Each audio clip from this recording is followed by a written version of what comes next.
Yesterday, the 4th of July, something happened that was, maybe I should say it was kind of strange, very interesting, and very sad at the same time.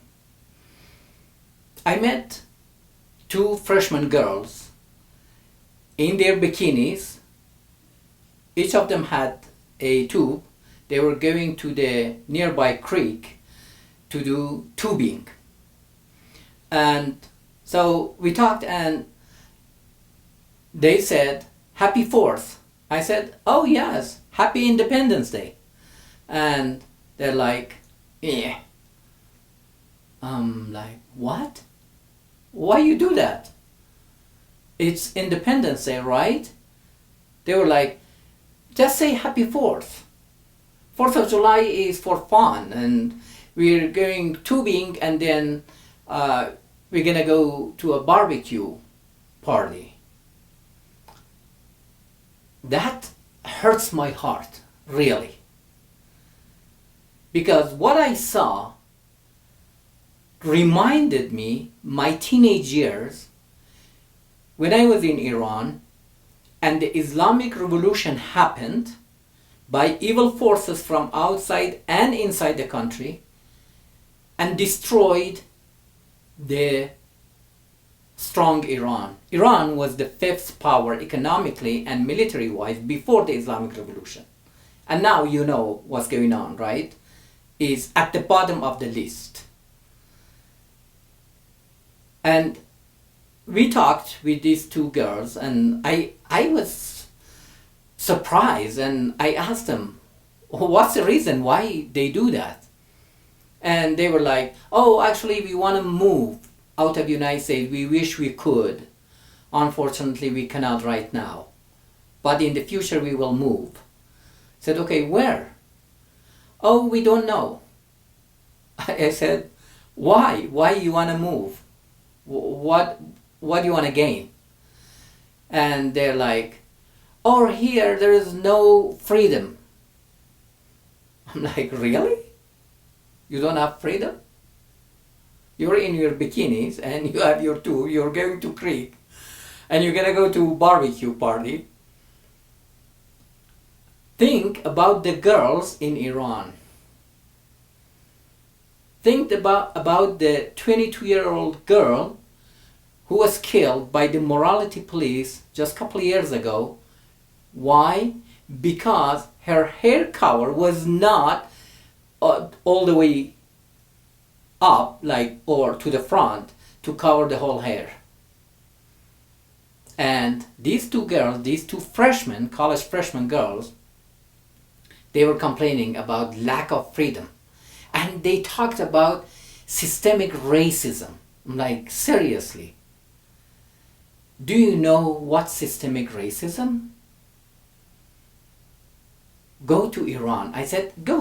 Why am I not going to Iran? Go replace me. I'm from Iran. I fled my home country.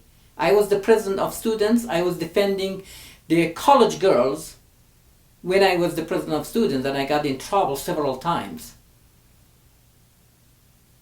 Just defending the human rights, defending the women rights, the children rights, the minority rights. That you don't have any right in Iran." Unfortunately, those evil forces who made the Islamic Revolution possible, who brought this Islamic regime in power in Iran and destroyed the ancient country like Iran, which before the revolution was the fifth power military-wise and economically, and now 35% of Iranians are living under the absolute poverty line. And I was amazed by this young generation in the United States that they are all after the instant gratification. And they're bashing our great country, they're bashing our great nation, because they've never been through a hardship. They don't know what does mean when you say you are hungry and you don't have food or drink not for one day, for many days. They haven't been through civil war, that I had been through civil war for 2 years, and international war, Iran-Iraq war for 8 years. And I lost my home to a missile, to an Iraqi missile, 63 days before taking the exam for college. But unfortunately, our young generation here in this great nation, in this great country, they haven't been through any hardship. And that's why they're bashing our great nation. And where is that from? Is that all from parents? They don't care anymore? I think the most responsible people are the teachers. In grade school, in middle school, in high school, in college.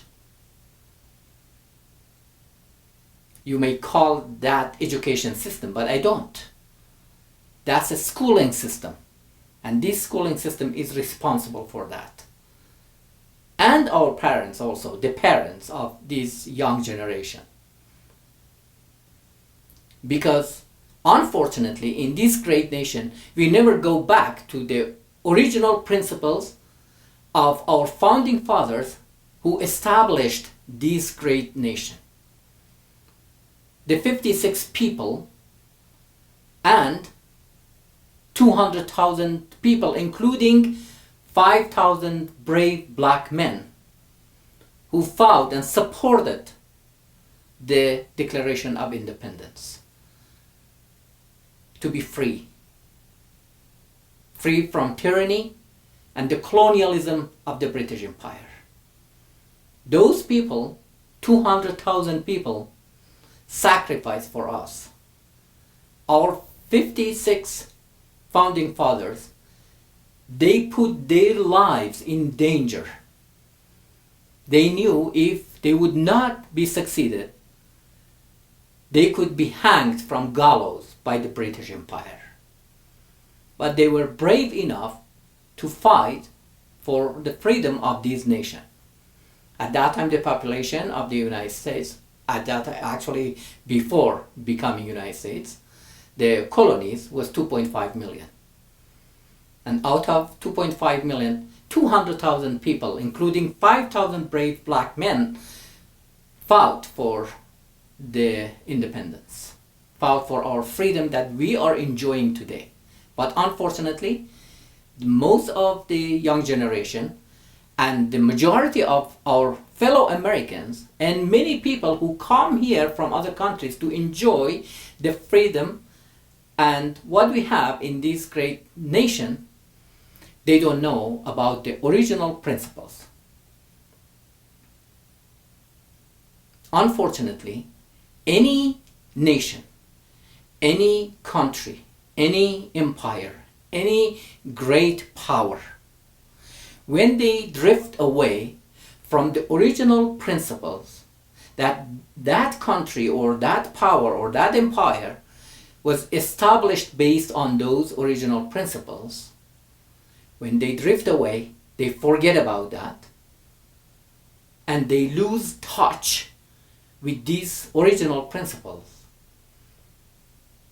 They fall apart. That's what happened to Iran before the Islamic Revolution. That's what happened to the first Persian Empire. That was the largest or one of the largest and the greatest empire. Probably you've heard the name of the Cyrus the Great in Bible, or probably you've heard about the cylinder of the Cyrus the Great. That was the first declaration of human rights in the world over 2,500 years ago, which was found in the place that was Babylon at that time. And now it's kept in the London Museum. And by the way, great Thomas Jefferson and several other of our founding fathers, they had the Cyropedia. And actually, great Thomas Jefferson had 2 copies of the Cyropedia that was written by Xenophon from the history of the Cyrus the Great and Babylon and the first Persian Empire. But because Iranians, after about 250 years from the establishing the first Persian Empire by the Cyrus the Great, they drifted away from the original principles. And then the second Persian Empire fell apart because the Islam came up here, and Islam or Muslims attacked Iran, and they destroyed our great country. I'm not here to talk about against any religion or something, but that's the ideology that made the great nation, the great empire like Iran, to fall apart. And the very similar ideology that dividing and bashing, dividing the ethnic groups, the people of this great nation, and it happened at that time in Iran, and bashing our original principles, bashing our founding fathers, bashing our great culture. That's what happened in Iran, and that's the result you see. And now it's happening here. So that's why we all Americans, we need to come together and change the course of history for past few decades or several decades. That they are teaching bad things to our young people, young generation, and media is helping those evil forces to make this great country, this great nation, to fall apart. So we need to stay united, not divided. And for past couple of months, I was thinking actually to come up with a movement, with an idea from the Memorial Day, which for next year, 2025, it's going to be May 26th to 4th of July. It's 40 days. We need to come up with 40 great ideas from our founding fathers, from the people who established this great nation, from the great and significant principles that we believe in the United States of America, to come with 40 of them. And we call this period, for now at least, I call it, we can change the name, the U.S. Dignity Forte, which forte, besides the meaning of the strong person who is able to do something, or the meaning of strength for forte, it could be used for 4D also, from the Memorial Day, May 26th, to July 4th, the Independence Day. So we need to come up with 40 principles, 40 great things that we can teach our young generation, we can teach our fellow Americans, and to stay united instead of divided. Thank you so much for watching. I hope this brings you some value. I hope this is a wake-up call for you, for every one of us, to wake up and go back to our original principles and keep this great nation moving forward, united, not falling apart, divided. Okay? So please go ahead, share this video with your friends, family members, your children, your co-workers, colleagues, people in your community, and please comment, and you can send me a message or comment on this video about those 40 principles, those 40 great things that we can share. Hopefully by February or March 2025, we will be done and we start this movement